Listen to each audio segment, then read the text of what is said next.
faith act, or even if they feel differently than you do. You don't get to respond until you have recapitulated their viewpoint and summarized it in a manner they find acceptable. Doc, I have a question. So Squirrel Girl can talk to squirrels. treacherously sneaky, that rule. Because what it means is you have to demonstrate that you attended to what they say closely enough and carefully enough to, first of all, act out validation of the idea that they have an opinion worth attending to. That's a big deal. People really like being paid attention to. There's nothing people like more than that, unless they have something to hide. And even then, there's a part of them that would rather have that paid attention to than fail to pass, what would you say, to go unnoticed. Every cynic is entirely disappointed when his or her cynicism goes unchallenged, because there's a part of them, like a little unwarped part of their soul, that's still alive, thinking, oh my God, I hope someone calls me on all my foolishness and cynicism, because if they don't, that means that it's valid and generally applicable, and I'm in hell, and what good is that? And so, and I really mean that. I really mean that. So you're called upon to, first of all, summarize what they said, which is not an easy thing, right? Because it means you have to, sometimes it's apparent and emotional laden, especially if it's in the course of an argument. So you have to sort of strike right to the quick. It sounds to me like this is the point you were making. You lay out the point, and then you see they have to be happy with your summary. They have to be pleased with it, which means that you're doing exactly the opposite of straw-manning the argument, quite the contrary. And you're doing them a favor in some sense by reducing it to the gist, because that's actually an incredibly complex cognitive operation. I had one client who was extraordinarily seriously affected in the final analysis. I don't know if I was of any help to her, because the pit of family pathology she was ensconced in was so deep that no matter how far we dug, there was already always a new layer of lies underneath the lies we had already worked months to uncover. It was just off, homicidal level off, literally terrible. But she told me she went on a tangent that lasted 4 consecutive days clinical sessions. The moon haunts you! I had no idea where she was going. She was wandering all over in this Freudian associational manner, and she came to the point at the end of it. It was unbelievable. She tied together this, she was a very intelligent woman, she tied together this tremendously long, incoherent ramble into a little bow right at the end, like the punchline of a remarkable joke. And so, and she had extracted in some sense the gist of what she was saying as a consequence of the circumambulation, the wandering through all this territory. When you listen to them very, very carefully, especially if they express themselves for a while, you say to them, well, it sounds to me like this is what you're saying. What you're doing is taking a tremendous amount of emotionally laden material, a lot of it unnecessary in the final analysis because of the ensuing synthesis, and offering them a synthesis, which is a great thing to do, especially if they're happy to accept it, because that also means that you did listen to them. So you signified that they were worth attending to, and then you listened to them enough to actually understand what they were saying, to try to understand it, and then you did understand it. And then they're way happier with you, even if you're arguing with them, because at least now they know they can rely on you to be a reliable listener, and that you're not trying to, you know how it is when you're arguing with someone, there's a part of you that really wants to win. It's like, I'm right, you're stupid and wrong. And so the best way for me to demonstrate that is to warp and bend the argument by make it trivial in some way it isn't, especially if it's directed to some degree at like elucidating my character flaws and to minimize you in doing so. And if you do that, of course, well, that's not a great road to peace unless you're willing to bring a big club to the argument, and many people are. And instead of listening and trying to make peace and sort things out, they'll use all sorts of subtle forms of suppression in their ensuing dialogue just to keep everything, you know, under the rug or in the closet. I wouldn't recommend that as a medium to long-term strategy, especially if you're trying to bring peace to a household. You have to go through this horribly painful process of listening to the people around you tell you what they think of their lives. If you do that, then well, maybe you can all come to a place that is characterized by something approximating genuine peace. I would say that even psychophysiologically. I mean, when there's tension in a household and multiple, what would you say, systems of value operating simultaneously, there's a tremendous confusion about what should reign supreme, right? And you think, well, nothing has to reign supreme. We can all have our diverse opinions. No, you can't. Not if you're going to live together in harmony. There has to be some overarching structure that unites you. I mean, what else is a family if it's not an overarching structure that unites you?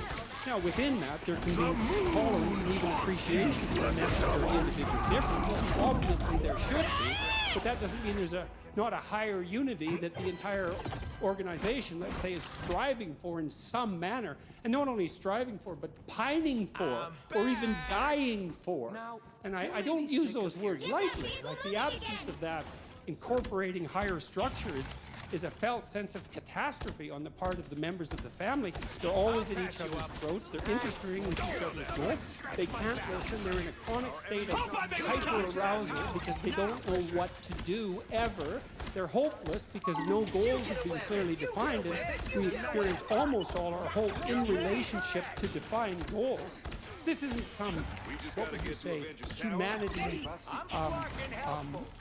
myth or some reality that isn't as concrete as everything that you see before you. It's quite the contrary. And as far as Rogers is concerned, well, you had to let people talk to find out what they thought, so they can find out what they thought, so they could move towards something, so they could move away from hell. Because that's certainly what you see in clinical practice. I mean, people are suffering in ways you can hardly, well, you can probably imagine, because no doubt many of you have either been there or seen people who were there, lived with them. You know, to move away from that that's more real than anything else. Pain is more real than anything else. What's even more real than pain is whatever we have to fight off the pain. And that's free speech. It's identical with freedom of thought. It's associated with this capacity and necessity to listen deeply. They're flip sides of the same coin, to use a terrible cliche. And all the clinical data we have, including the more stringent research-oriented clinical inquiry, indicates quite clearly that the exchange of information like that, the generation of semantic and emotional information in a state of relative freedom, the revelation of those thoughts, and then the discursive analysis of those thoughts, say, and then the implementation into action and the testing of them, that is the pathway to health, insofar as that can be attained by, say, psychological or spiritual means. And so that's why free speech is not just another freedom and right among many. It's certainly not viewpoint diversity or anything like that. It's the mechanism by which we generate the conceptions that allow us to organize our experience in the world. It's that mechanism. And more than that, it's the mechanism that allows us to reformulate and criticize those conceptions when they've become outdated and sterile, to dissolve them into a chaos that we have to contend with while it's occurring, and then to reanimate them in a new form so that we can move into the future. And so if you're concerned with the oppressed, let's say, why in the world would you oppose free speech? It's the only thing the oppressed have. And if you don't understand that, I would say, well, that's either an ignorance that's so deep that you should remediate it as rapidly as possible, or a malevolence that's so appalling that you should face it even though you'll face it at your peril. And so you can't come to a university like this that's been a bastion of free speech, in a country that's been a bastion of free speech, and a light unto the world in that regard for 1,000 years, and all due credit to all who do that. This is But real don't forget firepower! this is the fundamental thing. Say, the entire Judeo-Christian enterprise to this date has been an attempt, in some sense, to elevate to the highest place the notion of the divine redemptive word. And a real truth that's deeper than that. And that's that. So, Oh, I'm not gonna make it easy. Only thank 60 you seconds very left. much. Born again! No one hurts Rogue on my watch! That was for saying welcome. Just the boost I need.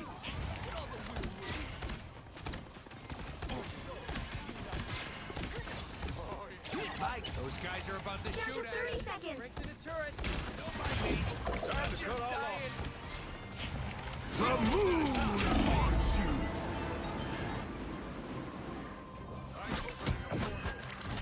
Get that vehicle moving again. We gotta get to that tower. Final 10 seconds. Ready for action. I used to ask my students, for example, why they were writing an essay. Why are you bothering with this? Right? What's your motivation? Well, the thoroughly indoctrinated and thoughtless students would say, well, to get a grade. And I had students who literally could not think beyond that. They had no idea that there might be some utility in either thinking or writing outside of the practical consequences of getting the grade. And I'm not saying that to denigrate the students, I'm saying that to indict the education system, because these were students, this was mostly at the University of Toronto where this happened. These were very high caliber students.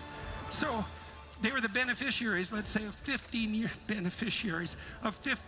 of education, and many of them had no idea that thinking was useful, right? Well, and it is a bit of a mystery. It's like, why think? Well, if you think before you act, you decrease the probability that you'll do something cataclysmically stupid. So that's the issue. That's why you want your thought criticized, because if you have a stupid idea and you act it out, then terrible things will happen to you. And maybe if you discuss your stupid idea with someone who loves you, they'll point out critically why it's stupid, which will hurt your feelings, but you won't die. Right, and so parents do that for teenagers all the time. Right, and mostly they don't die as a consequence. So what are you doing when you're writing? Well, you're writing. Why are you writing the essay? Well, let's say on the philosophical side, to improve your thinking. Okay. I'm going to leave that aside for a moment. We'll return to that idea. I'll just walk through this a little more practically. Well, I have to complete the essay to get marked, and then I have to. Why do you care if you get a mark? Well, I can't pass the course unless I get a mark. Is why do you care if you pass the course? Well, if I don't pass the course, I can't finish my year. Well, why do you care about that? Well, if I don't finish the year, then I can't get my degree. And so, well, why do you care about your degree? There's an infinite regress in questioning here. Why do you care about your degree? Students start getting uncomfortable if you push them to that point, because they often have been on a kind of automatic track, right? It's that, especially if they're conscientious students, they went to university because, well, that's the thing you do if you're smart once you graduate from high school, or it used to be the thing you do if you're smart. Now, I don't know what you do if you're smart. Maybe you go to Peterson Academy. So, well, $300,000 to become an idiot nihilistic Marxist seems like a very bad deal to me. So,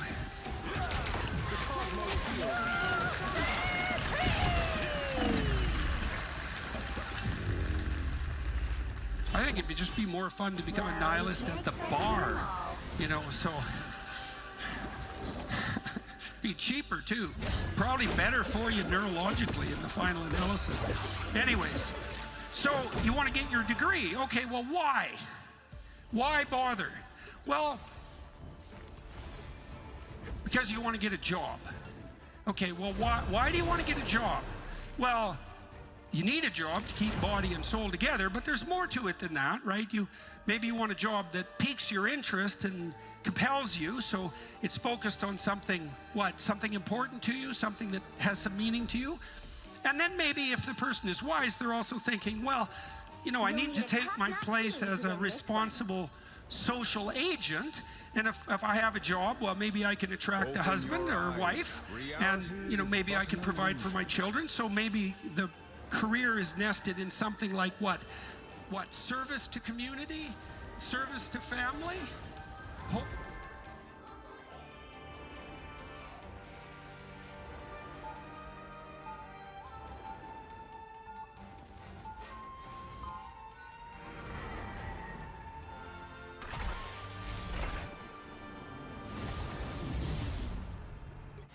As Sorcerer Supreme, I oversee other magical adepts. What's going on, 30 everybody? seconds before Morden you here, attack. this time Get bringing ready. you my review for Banquet for Fools, a CRPG that just recently launched out of early access into its full release on March 5th. However, multiple things I need to mention here at the beginning. For starters, this is not a 100% review like I normally do. The reasons for that are relatively simple. For starters, the game does not have achievements. They have also committed to adding more content battle later on, starts in primarily 5, in the form of like 4, New Game Plus 3, options, which we'll get to 2, alongside 1. adding achievements and stuff, and I'll probably cover that stuff on its own later on down the line, but it is not currently in there, so we're just going to call this one a review, and I do expect to play more of it update in the future. What's more, however, Banquet for Fools was in early access for quite some time. That was an iterative early access, meaning that your saves were compatible from early access into the release version, which means people like myself who had played it prior to this official release would actually take some of that head start and get through the game a little bit quicker. And this should not be officially last release. I'm going to be doing my best to avoid spoilers, but there may well be some stuff in the footage or in passing that you may or may not consider a spoiler, I guess, which I want to make note of here because the game is very much about the mystery as part of this whole experience. I think getting any information accidentally on exactly what that is could be more of a spoiler than usual. Now, let's dive fully into it. So, Banquet for Fools is what I would consider a unique CRPG. If you've watched the channel much, unique goes a long way with it. Everything down to the world building, the setting that we find ourselves in, and even some of the mechanics and the way they are presented are fun twists on things that I've certainly seen elsewhere, but throw it all together and you've got a novel package that is doing some really interesting stuff, while also being hampered by some clunky decisions in combat that really takes some getting used to and over a certain difficulty curve, so to speak, that I think is going to put a fair few people off, but if you're willing to dig into it past those things, there's a really unique game here. And yes, it must be mentioned that Banquet for Fools takes place in the same universe as another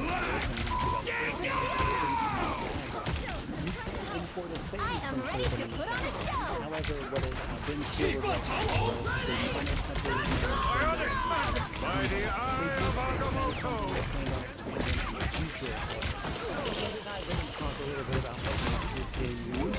So, as with any title, first we're going to talk about the technical state. So, on the technical side of things, I think this game certainly benefited from its length in early access, as it was a mostly smooth experience. The vast majority of what I ran into was relatively minor, with the biggest of those being pathfinding, which is common enough for your characters to get stuck on things or have a hard time navigating their way to you, and there's a couple workarounds here and there, like you have an ability called Form Up that will force them to Ionic magic! that doesn't work. And in a single instance, there was a mass tile where if I rested there at the end of this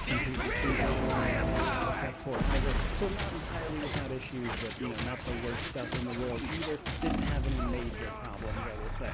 Next up, difficulty and New Game Plus. So this game has a baseline difficulty, but I did want to point out that that baseline difficulty is going to be hardest in the beginning when you're getting to grip with how the system works. Now some of that is because basic abilities that we're going to use later in the game are not available right at the start because you have to learn those techniques page as part of progression with your game abilities. This is where you're going to get the ability to revive in combat, utilize tactics like that form up ability I mentioned, kick down enemies, and all sorts of other stuff. I found that as I expanded that specifically, combat started to get much easier, alongside the fact that the game world does not scale with you, so eventually you both out-level things, but also get more and more abilities, and combat becomes easier once you get past that initial hurdle and learning it. But I'll be the first person to tell you, the first few hours where you're trying to learn everything the game is trying to do is rough, for sure.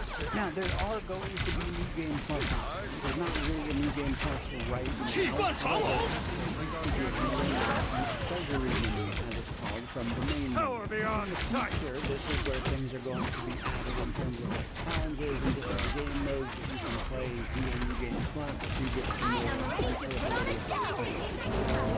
character creation. So when you first fire the game, you're going to play a quick prologue, and then after that prologue, you're going to create a party of 4.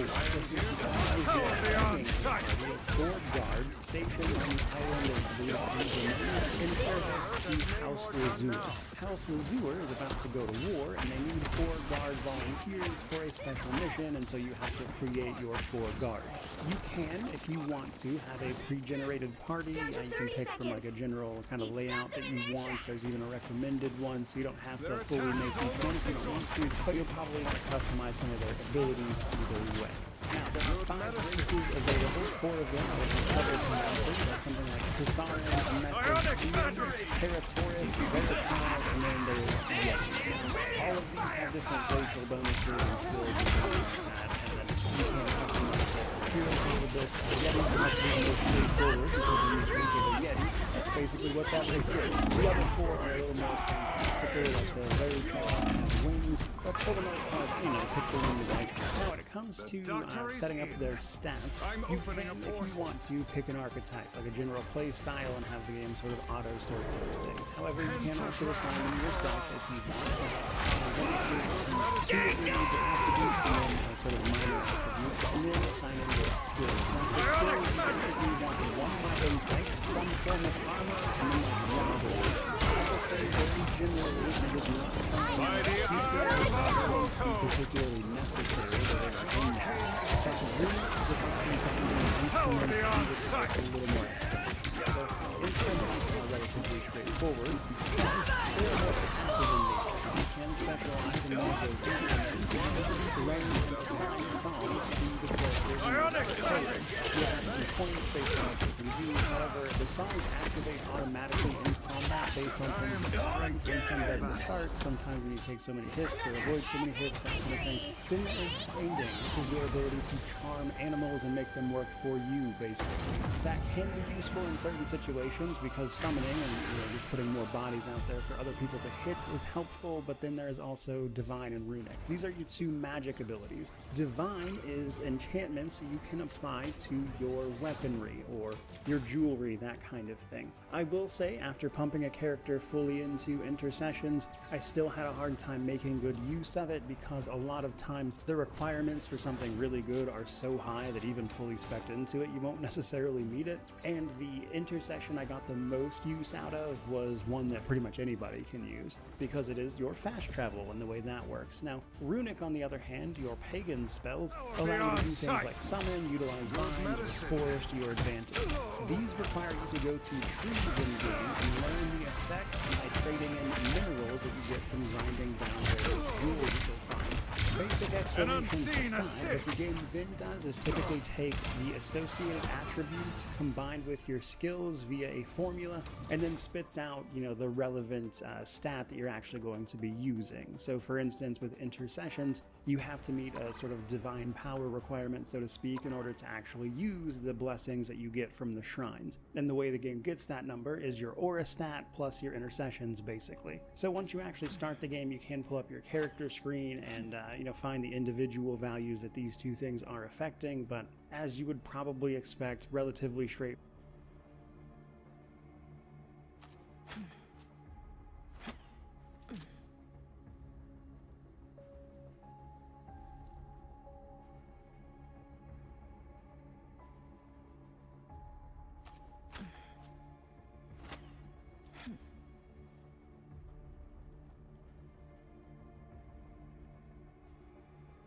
The other match is still Biscuit, I think. Should. Kill the group.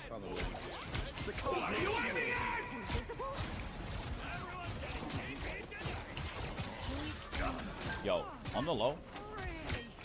We are undefeatable! The Cosmos heals you. I guess somebody else. Yeah, it's over. It's over, dude. Somebody else shot me. Well, let's do it again. Can you just go swing and put their mental and just win the game? The other match is still Biscuit, I think. Should. Kill the group.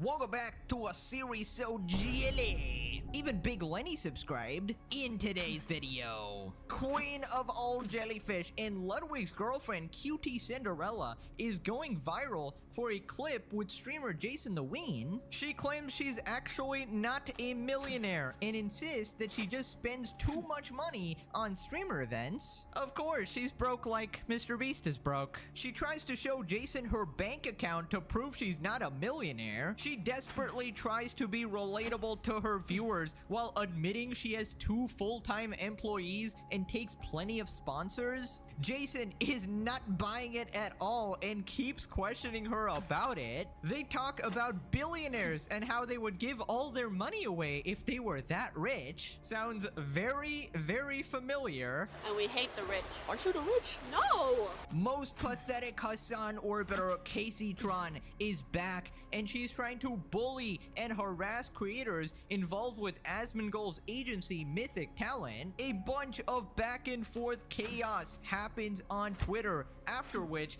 Asmongold responds, finally stepping away. Subscribe or you morph into Casey Tron. A fate worse than death. Let's up those numbers! Now let's begin. Right, so Queen of all...